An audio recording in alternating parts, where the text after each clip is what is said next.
ஸ்ரீ மாத்ரே நமஹ. குரு கட்டாட்சம் அம்பாள் அனுகிரகம் பரிபூர்ணம். நீங்க லலிதா சஹஸ்ரநாமம் பாராயணம் பண்ணிட்டு இருக்கலாம்.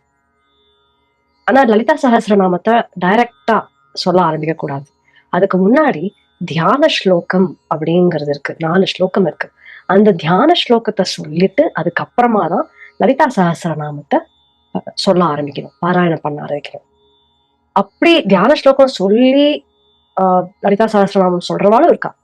ஆனால் அந்த தியான ஸ்லோகம் எதுக்கு அப்படின்னு தெரியாம சும்மா படிக்கிறவா தான் நிறைய பேர். ஏன்னா அதோடைய உள் அர்த்தம் உள் வாங்கிட்டு நீங்க சொல்றச்ச அதோடைய ஒரு அனுபவம் மாறும். லலிதா சஹஸ்ரநாமம் சொல்றதுக்கு முன்னாடி சொல்லக்கூடிய அந்த தியான ஸ்லோகம் ரொம்ப ரொம்ப இம்பார்ட்டன்ட். இத சொல்லாம நீங்க வெறும் லலிதா சஹஸ்ரநாமம் சொன்னேன்னா அம்பால உணர முடியாது, அந்த அனுபவம் கிடைக்காது. அதாவது தியானம் அப்படிங்கிறது மெடிடேஷன் இல்ல. தியானம் அப்படிங்கிறது ஒருநிலைப்படுத்துறதுக்காக நீங்க பண்ற விஷுவலைசேஷன். நீங்க உங்க அம்பாளுடைய உருவத்தை உங்களுடைய உள்ளத்துல பிரதிஷ்டை பண்றீங்க. அதுக்கப்புறமா நீங்க லலிதா சஹஸ்ரநாமம் சொல்றச்சு அதோட பவரே தனி.